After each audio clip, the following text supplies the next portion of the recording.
Itinuring nila akong parang wala ng halaga habang pasan ko ang 3 munting buhay sa aking sinapupunan. Habang namumuhay siya sa karangyaan, kasama ang bago niyang asawa, tahimik akong nakikipagsapalaran sa hirap ng buhay sa loob ng isang maliit na barong-barong. Walang silbi, hindi ka karapat-dapat.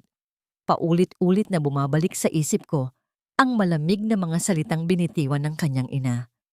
Ngunit ang babaeng tinalikuran nila ay muling nakabangon sa tulong ng isang lalaking buong pusong nagmalasakit.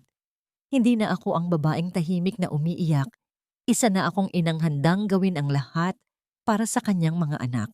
Ngayong babalik ang mga demonyo, makakaya ko bang ipaglaban ang aking pamilya? Layuan mo ang anak ko niya. Isa kang linta na walang ibang hangad, kundi ang manggamit. At tandaan mo ito, ang isang babaeng tulad mo na tuyo ang sinapupunan ay walang puwang. Sa pamilyang Alcantara, you are a useless woman who will never bear a child. Ang mga salitang iyon ni Senyora Carmen 7 taon na ang nakalilipas ay tila isang sumpa na nananatiling sariwa sa alaala ni Nia. Kahit anong pilit niyang ibaon sa limot ang gabing iyon, tila may sariling buhay ang boses ng matanda na bumubulong sa kanya sa tuwing dumarating ang kadiliman. Ang bawat salita ay parang latigo na humahagupit sa kanyang dangal, nagpapaalala sa kanya kung paano siya itinaboy na parang isang maruming hayop mula sa mansyong minsan niyang itinuring na tahanan. Nabalik lamang ang diwa ni Nia nang maramdaman niya ang matulis na dulo ng karayom na bumaon sa kanyang hintuturo. Mabilis na namuo ang isang butil ng mapulang dugo sa kanyang balat na mabilis ding humalo sa puting tela ng kurtinang kanyang tinatahi.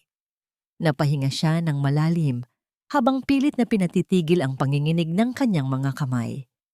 Sa gitna ng katahimikan ng gabi, tanging ang paos na pag-ikot ng makina at ang maliliit na tulo ng ulan sa bubong na yari sa pinagtagpi-tagping yero ang nagsisilbing musika sa kanyang paligid. Ito ang kanyang katotohanan ngayon. Wala na ang malalambot na kama at ang amoy ng mamahaling pabango. Ang paligid niya ay amoy luma, amoy kahirapan at amoy ng pagod na hindi na natatapos. Ngunit sa likod ng bawat hapdi ng kanyang mga daliri at ang bigat ng kanyang mga mata, may isang dahilan kung bakit hindi siya maaaring sumuko. Lumingon si Nia sa dulo ng kanilang maliit na silid. Doon sa ibabaw ng isang manipis na banig ay mahimbing na natutulog ang 3 munting anghel na naging bunga ng kanyang pinakamasakit na kahapon, si Leo Luna at ang bunso na si Lucas, ang mga batang sinabi noon ni Senyora Carmen na hinding-hindi magkakaroon ng buhay sa loob ng kanyang sinapupunan. Ang panlalait na yon ang naging pinakamalaking kabalintunaan sa kanyang buhay. Ang mapayapang mukha ng mga bata ay panandaliang nagbigay ng ngiti sa kanyang mga labi, ngunit mabilis din itong napalitan ng pait nang marinig niya ang mabigat at nahihirapang paghinga ni Lucas. Ang bawat pag-angat ng maliit na dibdib ng bata ay tila humihila rin sa puso ni Nia palabas ng kanyang katawan.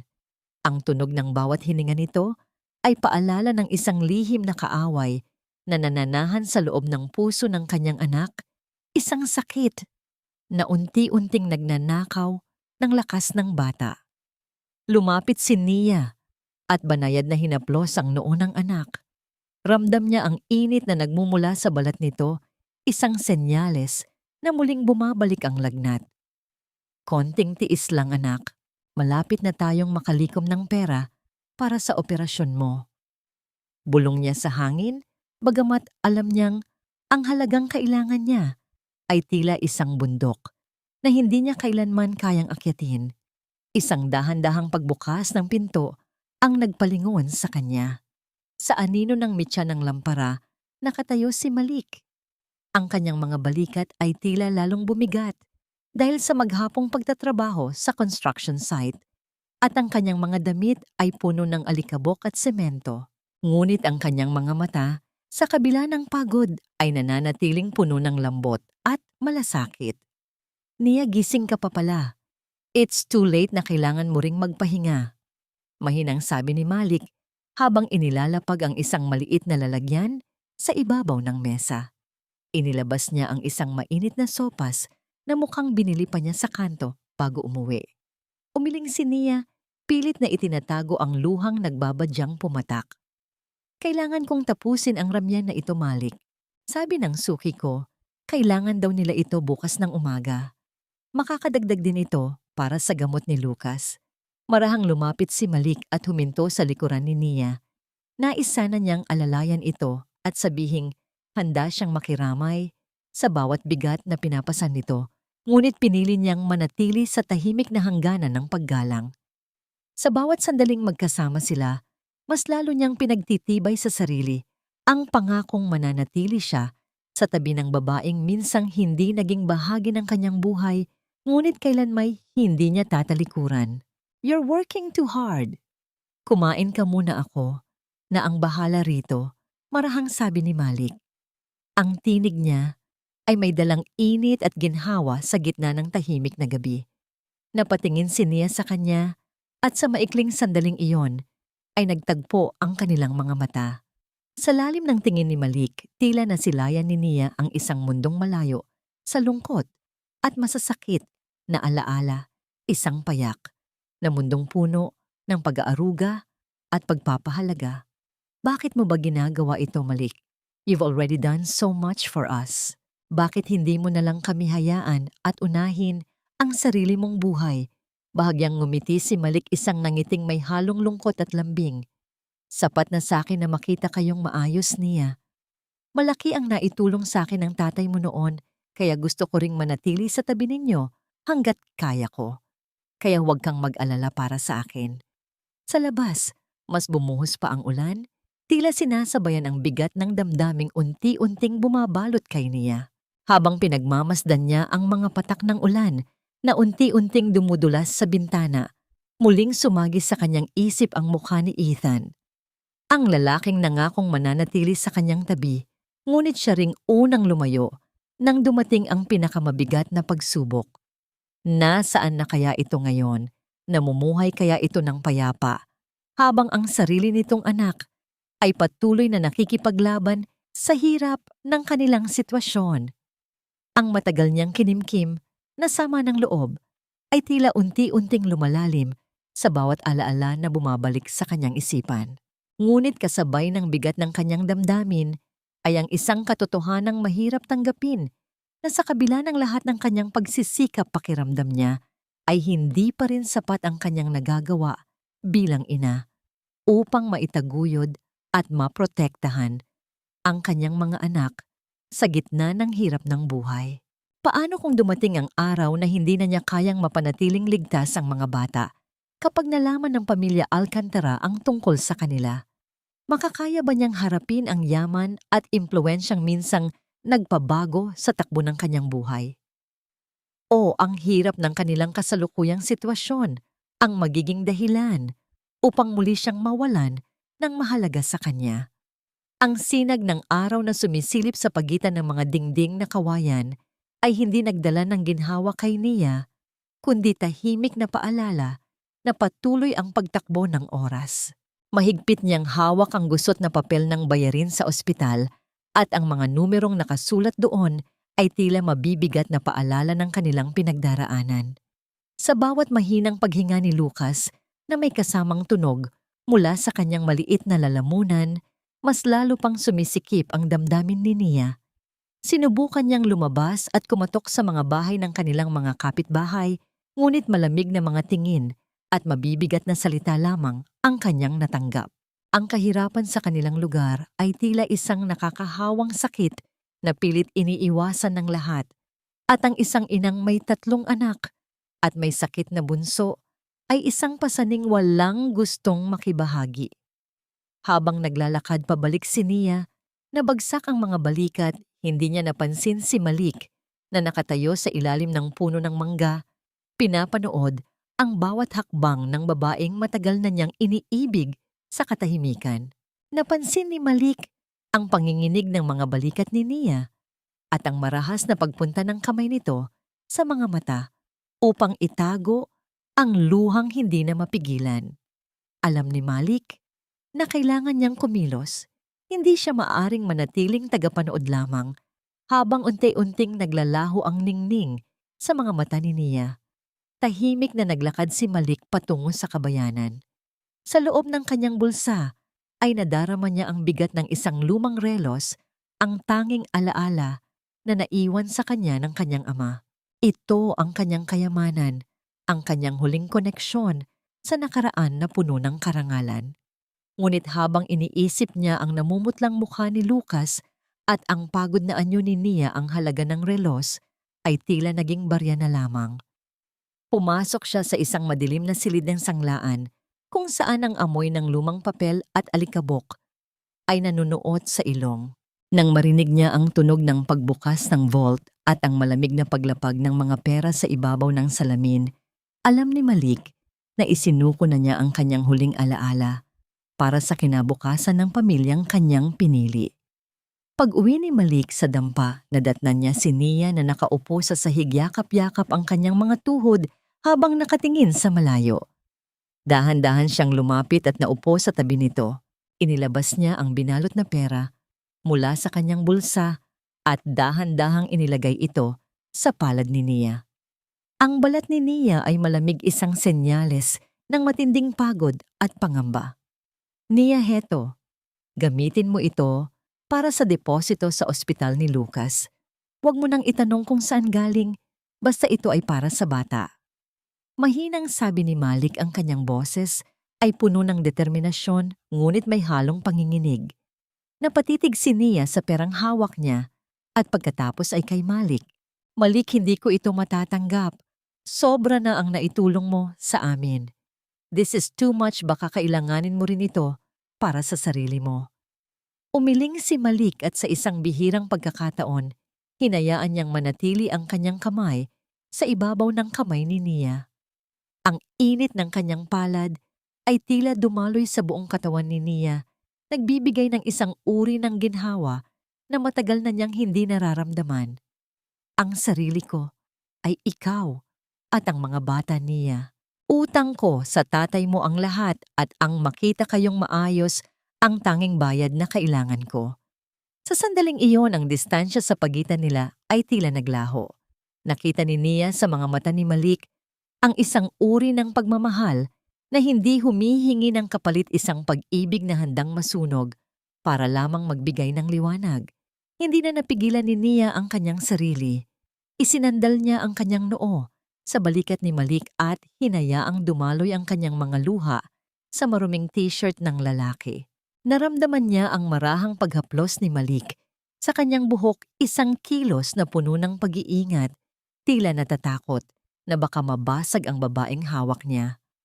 Walang mali siya, tanging dalisay na emosyon ang namayani sa pagitan ng dalawang kaluluwang pinagbuklod ng hirap at malasakit. Ang kanilang katahimikan ay bumasag lamang nang dumating si Aling Martha, ang may-ari ng siyong may na pinagtatrabahuhan ni Nia. Ang bawat hakbang nito sa hagdanang kawayan ay tila nagbababala ng isang balita. Nia, may malaking pagkakataon para sa'yo. May isang kliyente na naghahanap ng pinakamahusay na to. May para sa isang malaking handaan sa lungsod. Ang bayad ay sapat para mabayaran ang kalahati ng operasyon ni Lucas sa isang linggo lang na trabaho. Nagningning ang mga mata ni Nia. Ito na ang himalang hinihintay niya. Talaga po, Aling Martha, kahit ano po gagawin ko, saan po ba ang lugar na yon? Kinuha ni Aling Martha ang isang pirasong papel mula sa kanyang pitaka at iniabot ito kay Nia. Ito ang address. Isa itong mansyon sa tuktok ng Burol. Ang mga Alcantara ang may-ari. Sa pagbanggit ng pangalang iyon, tila tumigil ang pag-ikot ng mundo ni Nia. Ang perang hawak niya ay tila naging nagniningas na uling at ang init ng pag-asa sa kanyang dibdib ay mabilis na napalitan ng isang malamig at nanunuot na takot. Ang pangalang Alcantara ay hindi lamang isang pamilya para sa kanya.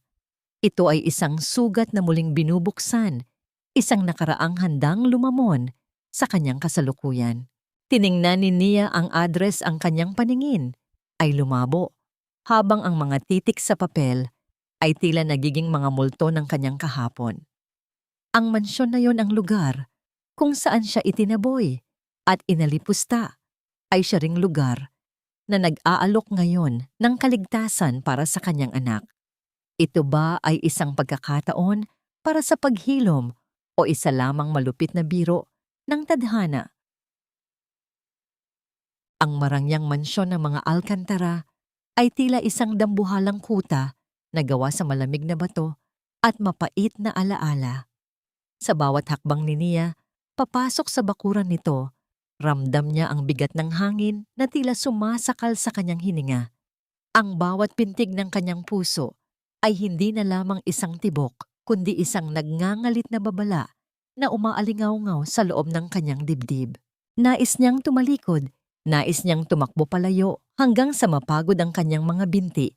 Ngunit ang imahe ng kanyang anak na si Lucas na nahihirapang huminga ang nagsilbing tanikala na humihila sa kanya pasulong. Pilit na ibinaba ni Nia ang kanyang suot na sombrero at inayos ang lumang panyo na nakatali sa kanyang mukha na kunwari ay proteksyon laban sa alikabok ng paggawa. Sa loob ng malawak na bulwagan, ang amoy ng mamahaling kandila at sariwang bulaklak ay nanunuot sa kanyang ilong, isang amoy na dati ay nagbibigay sa kanya ng ginhawa, ngunit ngayon ay nagdadala lamang ng hapdi. Sinimulan niya ang kanyang trabaho. Sa pagkakabit ng mabibigat na kurtinang lila, ang kanyang mga kamay ay mabilis at sanay, bagamat ang kanyang mga daliri ay bahagyang nangangatog sa tuwing makakarinig siya ng mga hakbang sa pasilyo. Heto lang ba ang kaya nyo? Siguraduhin mong pantay ang bawat tupi niyan dahil ayaw ko ng anumang dungis sa party na ito. Make sure it's perfect or else you won't get a single centavo from me. Ang boses na yon ay matalas at puno ng pagmamataas. Paglingon ni Nia, nakita niya si Isabela na nakatayo sa gitna ng silid, suot ang isang damit na mas mahal pa sa kabuuan ng kanilang tinitirhang barong-barong. Ang kagandahan nito ay tila isang maskara na nagtatago ng isang pusong bato. Napayuko si Nia, lalong hinigpitan ng pagkakahawak sa tela upang hindi mapansin ang panginginig ng kanyang katawan. Nanatili siyang tahimik, nilulunok ang bawat pangaalipusta na lumalabas sa bibig ng babaeng kumuha ng pwestong dati ay sa kanya. Isang pamilyar na boses ang biglang narinig mula sa itaas ng hagdanan, isang tinig na tila isang kutsilyong bumaon sa pinakamalalim na bahagi ng kaluluwa ni Nia. Isabela, anong na nangyayari? Bakit ka sumisigaw? Si Ethan. Ang kanyang anyo ay mas lalong naging kagalang-galang sa paglipas ng mga taon, ngunit para kay Nia ang bawat detalye ng mukha nito ay paalala ng isang pagtataksil na hindi kailanman maghihilom. Ang presensya ni Ethan sa loob ng silid ay tila nagpababa ng temperatura ng hangin. Naramdaman ni Nia ang paglamig ng kanyang mga palad habang pilit niyang itinatago ang kanyang mukha sa likod ng malalapad na kurtina. Ang bawat salita ni Ethan sa kanyang asawa ay puno ng lambing, isang lambing na dati ay sa kanya lamang inilalaan. Sa gitna ng tensyong ito, hindi napansin ni Nia na ang kanyang anak na si Luna ay sumunod pala sa kanya. Ang bata, dahil sa kuryosidad, ay pumasok sa loob ng mansyon at ngayon ay nakatayo malapit sa isang pedestal kung saan nakapatong ang isang mamahaling florera na gawa sa kristal. Sa isang hindi inaasahang pagkilos, ang maliit na kamay ni Luna ay tumama sa pedestal. Ang florera ay dahan-dahang tumagilid hanggang sa bumagsak ito sa malamig na sahig. Ang mga piraso ng kristal ay kumalat na parang mga luhang nagmula sa nakaraan, nagliliwanag sa ilalim ng mga chandelier. You brat, alam mo ba kung gaano kamahal ang basag na yan ang dumi-dumi mo na nga nakuha mo pang manira ng gamit sa bahay ko? Bulyaw ni Isabela. Sa isang mabilis na pagkilos, itinaas nito ang kanyang kamay at isang malakas na sampal ang dumapo sa pisngi ni Luna. Ang mundo ay tila huminto para kay Nia. Nang marinig niya ang mahinang ungol ng sakit ng kanyang anak, ang lahat ng takot at pag-aalinlangan ay naglaho na parang usok. Wala na ang takot sa pamilya Alcantara. Wala na ang pangangailangang magtago. Inalis ni Nia ang panyo sa kanyang mukha at mabilis na lumapit hinila si Luna sa kanyang likuran at hinarap si Isabela nang may mga matang nag-aapoy sa galit. Huwag mong sasaktan ang anak ko. Ang sigaw ni Nia ay nanginginig sa matinding emosyon. Ang kanyang tinig ay tila isang kulog na yumanig sa katahimikan ng bulwagan. Napatigagal si Isabela, ang kanyang kamay ay nanatiling nakataas sa hangin. Ngunit ang mas matinding gulat ay makikita sa mukha ni Ethan. Ang kanyang mga mata ay nanlaki, ang kanyang labi ay nanginig. Habang binibigkas ang pangalang matagal na niyang pilit na kinakalimutan. Nia, ikaw ba yan? Hindi sumagot si Nia. Ang kanyang pansin ay nasa kanyang anak, na ngayon ay nakakapit sa kanyang gauaw. Ang maliit na katawan ni Luna ay nanginginig sa takot. Naramdaman ni Nia ang bawat pintig ng puso ng bata at sa sandaling iyon, sumumpa siya sa sarili na hinding-hindi na niya hahayaang muling saktan ng mga taong ito ang kanyang pamilya. Ang pagtatagpo ng kanilang mga mata ni Ethan ay puno ng hindi masabing sakit at pagkamuhi, isang banggaan ng dalawang buhay na matagal nang pinaghiwalay ng kasinungalingan. Isang matandang babae ang dahan-dahang lumabas mula sa anino ng silid ng kainan. Si Senyora Carmen na may hawak na isang maliit na backpack na pagmamay-ari ni Luna. Ang kanyang mukha ay walang bakas ng pagkagulat, kundi isang malupit na ngiti na tila isang maninila na nakahanap ng biktima. Sa kanyang mga kamay, may mga papel na lumawit mula sa bulsa ng backpack, mga dokumentong dinala ni Nia para sa ospital. Yumuko ang matanda at pinulot ang mga papel na nalaglag. Ang kanyang mga mata ay mabilis na binasa ang bawat titik doon.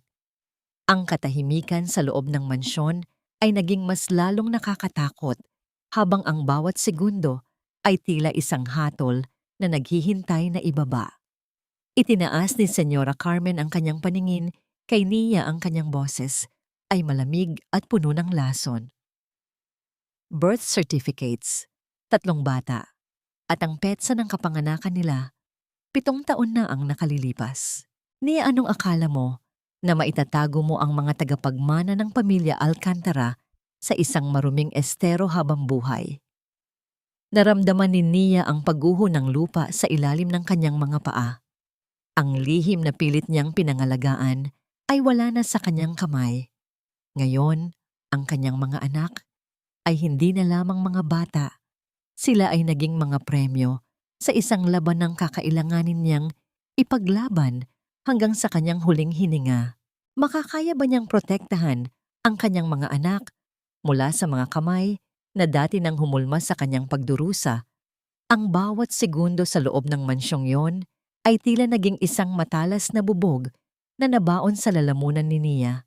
Nang makita niya ang malupit na ngiti sa mga labi ni Senyora Carmen habang hawak ang mga dokumento ng kanyang mga anak, naramdaman ni Nia ang isang uri ng takot na mas malamig pa sa kamatayan. Hindi na siya nag-isip. Mabilis niyang hinablot ang kamay ni Luna. Ang kanyang pagkakahawak ay mahigpit at nanginginig bago siya mabilis na humakbang palabas ng bulwagan. Ang mabilis na pagtama ng kanyang mga lumang tsinelas sa mamahaling sahig na marmol ay tila isang desperadong awit ng pagtakas. Nia, sandali, mag-usap tayo. Ang boses ni Ethan ay umalingaw-ngaw sa malawak na pasilyo, puno ng kalituhan at sakit, ngunit hindi lumingon ang babae. Para kay Nia, ang boses na yon ay hindi na isang paanyaya, kundi isang bitag. Patakbo siyang lumabas ng malaking pintuang kahoy, hindi pinapansin ang bawat mabigat na paghinga ng kanyang anak na pilit sumasabay sa kanyang mga hakbang. Ang tanging nasa isip niya ay ang ilayo si Luna at ang kanyang mga kapatid mula sa amoy ng karangyaan na may halong lason. Sa loob ng mansyon, ang katahimikan ay mas mabigat pa kaysa sa ingay ng pag-alis ni Nia. Nanatiling nakatayo si Ethan sa gitna ng silid.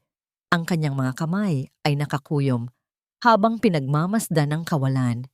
Ngunit sa itaas ng hagdanan, isang marahas na pagtapon ng isang plorera ang bumasag sa katahimikan. Ang mga piraso ng porselana ay nagkalat sa bawat sulok, tulad ng pagguho ng kontrol ni Isabela sa kanyang sarili. Ano ito, Ethan? Bakit may mga anak ang babaeng yon? Sinabi niyo sa akin na baog siya. Sinabi niyo na wala na siya sa buhay mo.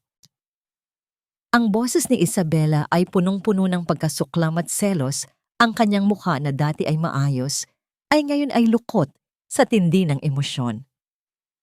Ang kanyang kawalan ng kakayahang magkaanak ay ang pinakamalaking sugat sa kanyang pagkatao, at ang malaman na ang babaeng itinuturing niyang basura ay may 3 anak sa kanyang asawa ay isang sampal na hindi niya matanggap. Dahan-dahang lumapit si Senyora Carmen sa kanyang manugang. Ang kanyang mga hakbang ay banayad, tila walang anumang nangyaring kaguluhan. Inilapag niya ang mga papel sa ibabaw ng mesa at tiningnan si Isabela ng may malamig na awtoridad. Tumigil ka sa pag-iyak na parang isang talunan, Isabela. Walang naitutulong ang luha sa pamilyang ito. Ang mahalaga ngayon ay ang katotohanan ng mga batang iyon ay may dugong alkantara. Sila ang solusyon sa problema natin sa tagapagmana. Napatitig si Isabela sa kanyang byuda na biyena ng kanyang mga mata ay nanlalaki sa gulat. Anong ibig mong sabihin? Mama, hahayaan mo silang pumasok dito. Hahayaan mo ang babaeng iyon. Isang mapait na tawa ang kumawala sa mga labi ni Senyora Carmen. Sino ang nagsabing isasama natin ang babaeng iyon? Kukunin natin ang mga bata dahil sila ay ari-arian ng pamilyang ito. At pagkatapos, itatapon natin ang inang binalot na ng dumi ng estero sa kung saan siya nararapat. Ang basurang itinapon na hindi na dapat muling pinupulot. Ang kanyang mga salita ay puno ng gaslighting, pilit na pinaniniwala ang sarili, at ang iba na ang kanilang gagawing krimen ay isang obligasyon sa pamilya. Samantala, nakarating si Nia sa kanilang tinitirhang barong-barong na halos hindi na makahinga. Ang bawat bahagi ng kanyang katawan ay nanginginig sa tindi ng adrenaline at takot. Agad niyang binuhat si Luna at pumasok sa loob, mabilis na isinara ang pinto at ibinalandra ang mabigat na kahoy na nagsisilbing trangka. Ang kadiliman sa loob ng kanilang maliit na tahanan ay tila isang yakap na nagbibigay ng panandaliang kaligtasan. Mama, bakit po tayo tumatakbo? Bakit po kayo umiiyak? Ang tanong ni Leo, ang panganay, ay puno ng pag-aalala habang lumalapit sa kanyang ina. Si Lucas naman ay nanatiling nakahiga sa banig. Ang kanyang paghinga ay nananatiling mabigat at may kasamang tunog ng hirap. Hindi nakasagot si Nia. Sa halip na patitig lamang siya sa kanyang mga anak, ang kanyang mga hiyas sa gitna ng putikan. Naramdaman niya ang init ng kanilang mga maliliit na katawan habang niyayakap niya silang tatlo ng sabay-sabay. Ang kanyang mga luha ay pumatak sa buhok ni Lucas. Bawat patak ay dalisay na sakit at determinasyon. Alam niyang nagsisimula pa lamang ang tunay na laban. Ang amoy ng panganib ay nananatiling nakakabit sa kanyang damit. Isang paalala na ang mga alkantara ay hindi titigil hanggat hindi nila nakukuha ang gusto nila. Hinding-hindi ko kayo ibibigay. Kahit anong mangyari, mananatili tayong magkakasama.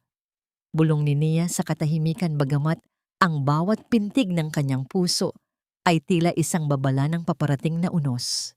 Sa labas ng kanilang bakuran, ang katahimikan ng gabi ay biglang nabasag ng dahan-dahang paghinto ng 3 itim na sasakyan. Ang liwanag mula sa kanilang mga headlight ay tumagos sa mga siwang ng dingding na kawayan ni Nia na tila mga mata ng isang maninila na nakahanap na ng kanyang biktima. Ang bawat pagpatay ng makina ay nagdala ng isang uri ng katahimikang mas nakakatakot kaysa sa anumang sigaw. Isang grupo ng mga kalalakihang nakasuot ng itim Ang sabay-sabay na bumaba ang kanilang mga anino ay humaba sa lupang maputik patungo sa pintuan ng tanging mundo ni Nia. Ang bawat yabag ng sapatos na gawa sa mamahaling balat ng hayop ay tila lason na humahalubilo sa alikabok ng sahig ni Nia. Nang pumasok si Senyora Carmen sa loob ng maliit na barong-barong, tila lumiit ang espasyo at naging mahirap ang paghinga. Ang matanda ay may hawak na isang puting panyo na nakatakip sa kanyang ilong 1 kilos na tahasang nagpapahayag ng kanyang pagkasuklam sa amoy ng kahirapan na nananahan sa bawat sulok ng dampa. Ang kanyang mga mata na kasing talas ng isang agila ay mabilis na nilibot ang paligid mula sa butas-butas na bubong hanggang sa manipis na banig kung saan nakahiga ang mga bata. Look at this place, Nia. Is this where you intend to raise the heirs of the Alcantara name sa ganitong uri ng dumi at baho? Ang boses ng matanda ay mahinahon, ngunit bawat salita ay may dalang kamandag. Hindi sumagot si Nia. Nanatili siyang nakatayo sa harap ng kanyang mga anak. Ang kanyang mga kamay ay nakakuyom sa gilid ng kanyang kupas na palda. Ang presensya ng matanda ay tila muling nagigiit ng lahat ng sakit na naranasan niya 7 taon na ang nakalilipas. Sa bawat hininga ni Nia nadarama niya ang panginginig ng kanyang mga tuhod, ngunit pilit niyang pinatitibay ang kanyang tindig. Isang itim na maleta ang dahan-dahang inilapag ng isang bodyguard sa ibabaw ng kanilang mabuhay na masang kahoy. Nang buksan ito ni Senyora Carmen, ang liwanag mula sa bumbilya ay tumama sa mga selyadong bundle ng pera. Isang halaga na sapat na upang baguhin ang takbo ng buhay ng kahit sinong naninirahan sa estero. I am giving you a choice, Nia. Isang pagkakataon na maging isang mabuting ina. Gamitin mo ang perang ito para magkaroon ka ng bagong buhay sa malayong lugar. In exchange, ibibigay mo sa akin ang mga bata. I will provide them with everything they deserve, the best doctors for Lucas, the best schools for Leo and Luna, things that you can never ever give them. Ang gaslighting na ito ay tila isang malambot na unan na may nakatagong mga karayom. Pilit na ipinamumukha ng matanda na ang pag-iwan sa mga anak ang tanging paraan para maging dakila si Nia. Naramdaman ni Nia ang pag-akyat ng init sa kanyang mukha. Ang bawat salita ng matanda ay tila isang sampal sa kanyang pagkatao. Tiningnan niya ang pera at pagkatapos ay ang kanyang mga anak na ngayon ay nakasilip mula sa likod ng kurtina. Ang kanilang mga mata ay puno ng takot at pagkalito. Ang mga anak ko ay hindi mga hayop na maaaring bilhin, senyora. Ang boses ni Nia ay gumaralgal sa tindi ng emosyon. Akala niyo ba ang pera ay sapat na para palitan ang pag-aaruga ng isang ina? You threw me away like trash before. At ngayon, gusto niyong kunin ang tanging dahilan kung bakit ako nabubuhay. Isang mapait na ngiti ang sumilay sa mga labi ni Senyora Carmen. Huwag kang magmalinis, Nia. Poverty is a crime against children. Kung hahayaan mong mamatay si Lucas dahil sa pride mo, ikaw ang tunay na tuso rito. Isipin mo ang kapakanan nila, hindi ang emosyon mo. Sa gitna ng tensyong ito, ang pintuan ay biglang bumukas ng marahas dahil sa lakas ng tulak mula sa labas. Pumasok si Malik, ang kanyang mga kamay ay mahigpit na nakahawak sa isang bilyak ng bundo na ginagamit niya sa trabaho. Ang kanyang mukha ay madilim at ang bawat hininga niya ay puno ng puot habang tinitingnan ang mga dayuhan sa loob ng kanilang tahanan. Umalis kayo rito. Ang boses ni Malik ay tila isang dagundong na nagmula sa ilalim ng lupa. Lumapit siya at tumayo sa tabi ni Nia. Ang kanyang malaking pangangatawan ay nagsilbing pader na naghihiwalay sa pamilya mula sa maleta ng pera. Hindi namin kailangan ang maduming pera nyo. Lumabas kayo bago ko malimutan na matanda ang kaharap ko. Isang saglit na katahimikan ang namayani. Ang mga bodyguard ni Carmen ay handa ng kumilos, ngunit itinaas ng matanda ang kanyang kamay upang pigilan sila. Tumayo siya ng may dignidad, inayos ang kanyang mamahaling alahas at tiningnan si Nia ng may huling babala. You are making a big mistake, Nia. At tandaan mo ang mga Alcantara ay laging nakukuha ang gusto nila. Sa ayaw mo man o sa gusto ang dugong nananalayay sa mga batang yan ay babalik sa amin. Nang makalabas ang matanda at ang kanyang mga kasama, ang tanging naiwan ay ang amoy ng lason na alok sa loob ng silid. Hindi na nakapagsalita si Nia. Lumapit siya sa maleta at sa isang biglang pagkilos ng matinding galit at udyok ng damdamin, hinablot niya ang mga pera at inihagis ang mga ito sa labas ng pinto.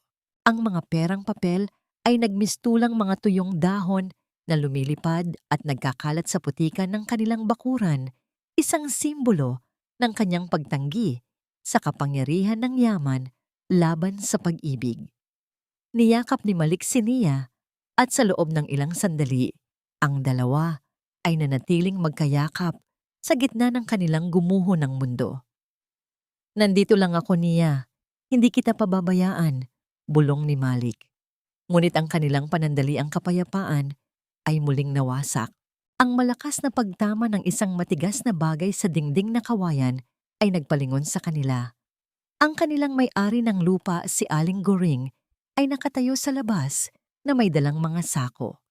Ang kanyang mukha ay walang bakas ng awa, kundi tila isang taong binayaran para gumawa ng masama. Nia Malik, simula ngayong gabi, wala na kayong matitirhan dito. Kunin niyo na ang mga gamit niyo at lumayas kayo. Ayaw ko ng mga nangungupahan na may kinakalaban na mga higante. Baka pati ako ay madamay pa sa gulo niyo. Ang mga damit ni Nia at ang mga laruan ng mga bata ay walang habas na itinapon ni Aling Goring sa labas, diretso sa basang lupa na puno ng putik. Ang bawat piraso ng tela na bumabagsak sa lupa ay tila isang bahagi ng puso ni Nia na tinatapakan. Ang galamay ng mga Alcantara ay mabilis na kumilos. Hindi lamang nila gustong kunin ang mga bata, gusto nilang burahin ang bawat hininga ng dignidad na natitira kay Nia. Nakatayo si Nia sa gitna ng ulan yakap, ang kanyang tatlong nanginginig na anak, habang pinapanood ang kanilang mga ari-arian na nagiging bahagi na ng putik.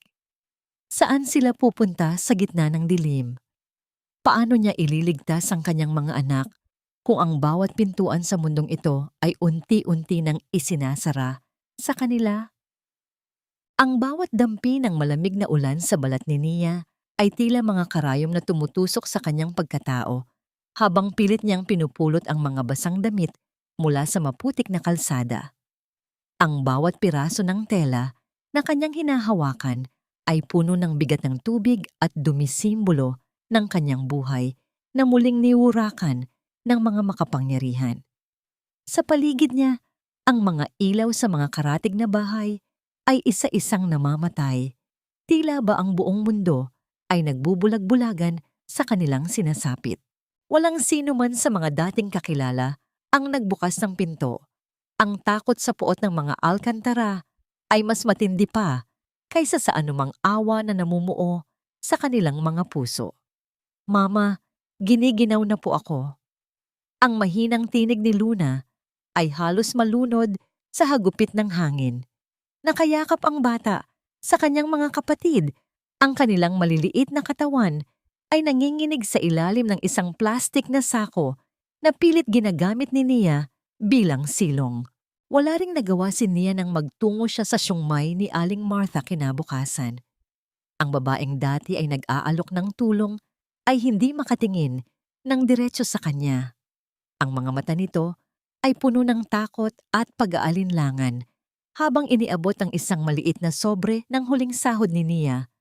Sinabihan siya na kumalat ang balita na siya raw ay nagnakaw ng mga mamahaling tela, isang malinaw na paninirang puri na nagmula sa mga taong nais siyang ilubog sa limot. Ang bawat salita ng pagtataboy ay tila isang malakas na sampal na nagpaguho sa huling muog ng pag-asa ni Nia. Sa gitna ng kawalan si Malik, ang naging tanging matatag na haligi. Dinala niya ang mag-iina sa isang lumang siyongmoko na matagal na niyang pinagtatrabahuhan ngunit inabandona na ng may-ari. Ang amoy ng luma at basang kahoy kasama ang mga sapot ng gagamba sa bawat sulok ay hindi naging hadlang para ituring itong isang santuaryo. Nilinis ni Malik ang isang bahagi ng sahig at naglatag ng mga tuyong karton upang magsilbing higaan ng mga bata. Habang lumalalim ang gabi, ang ulan ay naging isang marahas na bagyo. Ang bawat pagtama ng tubig sa butas-butas na bubong na yari sa yero ay lumilikha ng isang nakatutulig na ingay na tila ba nanggagaling sa galit ng kalangitan. Ang mga patak ng tubig ay malayang tumatagos sa mga siwang kaya't walang humpay ang pagkilos ni Malik upang takpan ang mga butas gamit ang mga lumang sako at plastik. Nang makita ni Malik na nanginginig si Nia habang yakap ang mga bata sa isang sulok, dahan-dahan siyang lumapit. Inalis niya ang kanyang suot na jacket na bagamat may bahid ng dumi, ay nananatiling makapal at mainit. Maingat niya itong ibinalot sa mga balikat ni Nia. Sa sandaling iyon ang kanilang mga kamay ay nagtagpo sa ibabaw ng tela. Ang init ng palad ni Malik ay tila isang kuryenteng gumising sa natutulog na damdamin ni Nia. Isang sandali ng katahimikan ang namayani sa gitna ng unos. Ang mga mata ni Malik ay puno ng isang pangakong hindi binibigkas ngunit ramdam ng kaluluwa. Isang pag-ibig na handang maging silong sa gitna ng pinakamalakas na bagyo. Malik, bakit kailangang mangyari ito? Wala naman akong ginagawang masama sa kanila. Ang pabulong na tanong ni Nia ay may kasamang hikbi na pilit niyang pinipigilan. Nia, hindi mo kailangang maging masama para saktan ng mundo. Minsan sapat na ang maging matatag ka para katakutan kanila. Pero asahan mo, hanggat may hininga ako, hindi kayo mag-iisa sa dilim. Sagot ni Malik, ang kanyang boses ay tila isang angkla na nagpapanatili sa katinoan ni Nia. Sa kabila ng init ng jacket at ng presensya ni Malik, ang pakiramdam ng kapayapaan ay panandalian lamang. Napansin ni Nia na ang hininga ni Lucas ay nagiging mas mabilis at tila may kasamang sipol ng hirap. Ang maliit na kamay ng bata na nakahawak sa kanyang braso ay biglang lumaylay. Nang hipuin ni Nia ang noo ng anak, tila ba humahawak siya ng nagbabagang uling. Ang lagnat ay mabilis na lumalamon sa mahinang pangangatawan ng bata. Lucas, anak, gising. Malik, tulong. Si Lucas hindi na siya nagre-respond. Ang sigaw ni Nia ay punong-puno ng takot na walang kapantay. Ang katawan ni Lucas ay unti-unting naging matigas bago ito biglang nanghina at naging tila isang manikang walang buhay sa mga bisig ni Nia. Ang bawat segundo ay tila isang taon habang pinagmamasdan ni Nia ang nangingitim na mga labi ng kanyang bunso. Ang bagyo sa labas ay tila wala na kumpara sa bagyong nagaganap sa loob ng kanyang puso. Paano niya ililigtas ang kanyang anak kung ang mismong tadhana ay tila nakikipagkaisa sa kanyang mga kaaway upang bawiin ang lahat sa kanya? Ang bawat hakbang ni Malik sa gitna ng nagngangalit na bagyo ay isang pakikipagtuos sa kamatayan. Pasan niya sa kanyang mga bisig ang nanghihinang katawan ni Lucas habang ang ulan ay walang awang humahagupit sa kanyang mukha. Ang bawat mabigat na paghinga ni Malik ay nagahalo sa lamig ng gabi at ang kanyang mga paa ay pilit na kumakapit sa madulas na putik upang hindi mabuwal. Sa likuran niya si Nia ay tumatakbo nang walang sapin sa paa, bitbit sina Leo at Luna na kapwa umiiyak sa takot. Ang ingay ng malalakas na kulog ay tila mga sigaw ng babala, ngunit walang anumang unos ang makapipigil sa isang inang naghahangad na iligtas ang kanyang anak. Pagdating sa malawak at malamig na lobby ng ospital, ang puting liwanag ng mga ilaw ay tila sumisilaw sa kanilang mga matang sanay sa dilim.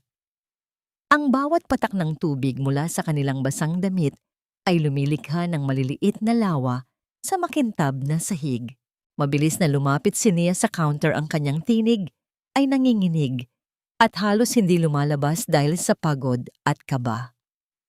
"Please, tulungan niyo ang anak ko. Hindi na siya humihinga ng maayos. Ang pagsusumamo ni Nia ay sapat na upang durugin ang puso ng sino mang makakarinig. Ngunit ang mukha ng nurse ay nanatiling blangko, tila isang pader na walang emosyon. Ang kanyang mga mata ay mabilis na bumaba sa maruming anyo ni Nia at sa maputik na suot ni Malik. Kailangan niyo munang magbayad ng deposit bago namin siya maipasok sa emergency room. It's the hospital policy, ma'am. Naramdaman ni Nia ang paghinto ng kanyang mundo. Wala kaming pera ngayon, pero susumpa ako babayaran ko kayo. Parang awa niyo na mamatay ang anak ko. Ang bawat salita ni Nia ay punong-puno ng pait ng kawalan ng katarungan. Sa mundong ito, ang buhay ba ng isang bata ay sinusukat lamang sa kapal ng pitaka? I'll handle everything. Ipasok niyo na ang bata ngayon din. Ang boses na yon na parang isang multo mula sa nakaraan ay nagpalingon kay Nia. Nakatayo si Ethan sa pintuan ng ospital, suot ang kanyang mamahaling coat na basa rin ng ulan. Ang kanyang mga mata ay nakatuon kay Lucas at sa unang pagkakataon, nakita ni Nia ang isang bakas ng tunay na sakit sa mukha ng lalaking nanakit sa kanya. Inilabas ni Ethan ang kanyang gold card at inilapag ito sa counter nang walang pag-aalinlangan. Mabilis na kumilos ang mga medical staff. Kinuha nila si Lucas mula sa mga bisig ni Malik. Habang inilalayo ang bata sa isang stretcher, naramdaman ni Nia ang panlalambot ng kanyang mga tuhod. Lalapit sana si Ethan upang alalayan siya, ngunit bago pa man niya mahawakan ang braso ni Nia, isang maliit na katawan ang humarang sa pagitan nila. Si Leo, ang panganay, ay tumayo nang matuwid sa harap ni Ethan. Ang kanyang mga kamao ay nakakuyom at ang kanyang mga mata ay puno ng puot na hindi dapat taglay ng isang 6 na taong gulang. Huwag mo siyang hahawakan. You are a bad man. Ikaw ang nagpapaiyak kay mama. Napaatras si Ethan, tila tinamaan ng isang hindi nakikitang bala. Ang pagtanggi ng sarili niyang anak ay mas masakit pa kaysa sa anumang sampal na natanggap niya sa buhay. Ang katahimikan sa pagitan nila ay nabasag lamang nang biglang bumukas ang automatikong pinto ng ospital at pumasok ang isang grupo ng mga kalalakihang may takip ang mga mukha. Ang kanilang mga kilos ay mabilis at kalkulado. Hindi sila mga ordinaryong kriminal. Sila ay mga taong binayaran upang gumawa ng isang maruming gawain. Sa gitna ng kaguluhan, sinubukan nilang hawakan sina Leo at Luna. Ang sigaw ng mga bata ay pumuno sa labi, isang tunog na tila nagpaliyab sa dugo ni Malik. Huwag niyo silang gagalawin. Ang sigaw ni Malik ay tila isang dagundong habang hinarang niya ang kanyang katawan sa mga bata. Sa gitna ng pakikipagbuno, isang matalas na bagay ang kumislap sa ilalim ng mga ilaw ng ospital. Naramdaman ni Malik ang isang matalim at mainit na hapdi sa kanyang balikat na mabilis na sinundan ng isang malapot at mainit na likidong dumadaloy sa kanyang braso at bumabasa sa kanyang t-shirt. Ang bawat pintig ng kanyang puso ay tila nagtutulak ng mas marami pang init palabas ng kanyang katawan. Ngunit sa kabila ng sakit, hindi bumitaw si Malik. Patuloy niyang itinulak ang mga salarin hanggang sa mapilitan ang mga ito na tumakas palabas sa gitna ng ulan. Nang dumating ang mga pulis, ang lobby ay puno na ng tensyon. Ngunit sa halip na habulin ng mga tumakas na kalalakihan, ang kanilang mga baril ay nakatutok kay Malik. Isang gwardya ng ospital na tila binayaran din ng pamilya Alcantara ang nagturo kay Malik. Siya ang nagsimula ng gulo. Siya ang nanakit sa mga tao rito. Ang malamig na bakal ng Kong, so 8 ay mabilis na lumapat sa mga pulso ni Malik. Ang bawat tunog ng pagsasara ng posas ay tila isang hatol sa isang taong wala namang ibang ginawa kundi ang magmahal at protektahan ang mga inosente. Malik hindi. Wala siyang ginawang masama. Ang sigaw ni Nia ay nanginginig habang pilit niyang hinahawakan ang mga kamay ni Malik. Ang kanyang mga luha ay mabilis na pumatak sa mga kamay ni Malik na puno ng sarili nitong dugo. Tiningnan ni Malik si Nia nang may huling nangiti isang nangiting nagsasabing hindi siya nagsisisi. Ayos lang ako, Nia. Protektahan mo ang mga bata. Just stay strong. Habang hinihila si Malik palabas ng mga pulis sa ilalim ng ulan, naramdaman ni Nia ang huling lakas ng kanyang katawan na unti-unting naglalaho. Ang imahe ni Malik na duguang isinasakay sa patrol car, ang takot sa mga mata ng kanyang mga anak, at ang anino ni Ethan na nakatayo sa malayo ay nagsama-sama sa isang malabong pangitain. Ang sahig ng ospital ay tila naging malambot hanggang sa tuluyan nang bumigay ang kanyang mga binti. Ang kadiliman ay dahan-dahang lumamon sa kanyang paningin, iniwan siyang lugmok. Sa gitna ng isang labanang tila wala ng katapusan, ang bawat titik sa puting papel na hawak ni Nia ay tila mga buhay na uod na gumagapang sa kanyang paningin. Bawat salita ay may dalang laso na unting pumapatay sa kanyang huling pag-asa. Ang threat hautwa o court summons ay hindi lamang isang legal na dokumento. Ito ay isang deklarasyon ng digmaan mula sa mga taong ang tanging kapangyarihan ay ang kanilang buslo ng ginto. Nakasaad doon ang mga paratang na nagpapakulo sa kanyang dugo na siya raw ay isang irresponsableng ina, walang permanenteng tirahan at may kaugnayan sa isang kriminal. Ang bawat kasinungalingan ay tila isang matalas na kuko na bumabaon sa kanyang puso, pilit na binubura ang 7 taon ng kanyang pagpapakasakit at pagmamahal. Sa loob ng marangyang opisina ng pamilya Alcantara, ang usok ng mamahaling sigarilyo ay humahalo sa amoy ng lumang leather at kapangyarihan. Nakatayo si Ethan sa harap ng malawak na bintana. Ang kanyang mga kamay ay nakapasok sa bulsa habang pinagmamasdan ang mga sasakyang dumadaan sa ibaba. Ang bawat pintig ng kanyang sentido ay paalala ng kaguluhang namamayani sa kanyang isipan. Ethan, huwag mong pairalin ang iyong kahinaan. Ginagawa natin ito para sa dangal ng ating pamilya. Ang boses ni Senyora Carmen ay parang isang malamig na hangin na tumagos sa gulugod ni Ethan. Ang mga batang iyon ay may dugong Alcantara. Hindi sila maaring lumaki sa putikan kasama ang isang babaeng hindi man lang kayang bigyan sila ng maayos na bubong. At ang lalaking kasama niya, he is a dangerous man, Ethan. Nakita mo naman kung paano siya nanakit sa ospital. Ang gaslighting ni Carmen ay tila isang mahusay na hinabing lambat. Pilit niyang ipinapakita kay Ethan na ang pag-agaw sa mga bata ay isang anyo ng pagsagip isang kabutihang loob na dapat ipagpasalamat ni Nia. Ngunit sa kaibuturan ng puso ni Ethan, may isang tinig na bumubulong na ang lahat ng ito ay maling-mali. Samantala, sa loob ng malamig at madilim na selda ng presinto, nakaupo si Malik sa isang sulok. Ang kanyang sugat sa balikat ay bahagyang natuyo na, ngunit ang kirot nito ay wala kumpara sa bigat ng kanyang pag-aalala. Nang marinig niya ang dahan-dahang pagbukas ng bakal na pintuan, agad siyang napatayo. Sa likod ng makapal na salamin sa visitors area, nakita niya si Nia. Ang mukha nito ay namumutla, ang mga mata ay namumula sa puyat at iyak, ngunit may isang uri ng tatag na ngayon lamang niya nakita. Dahan-dahang itinaas ni Nia ang kanyang kamay at ipinatong ito sa malamig na salamin. Agad namang itinapat ni Malik ang kanyang palad sa kabilang panig, tila pilit na inaabot ang init ng balat ng babaeng kanyang pinoprotektahan. Ang bawat paghinga ni Nia ay tila isang panalangin na dumadaloy sa pagitan nila. Malik, I'm so sorry dahil sa amin napunta ka sa sitwasyong ito. Ang pabulong na pananalita ni Nia ay sapat na upang manginig ang kanyang mga labi. Umiling si Malik, ang kanyang titig ay nanatiling nakatitig sa mga mata ni Nia nang may pagsamba.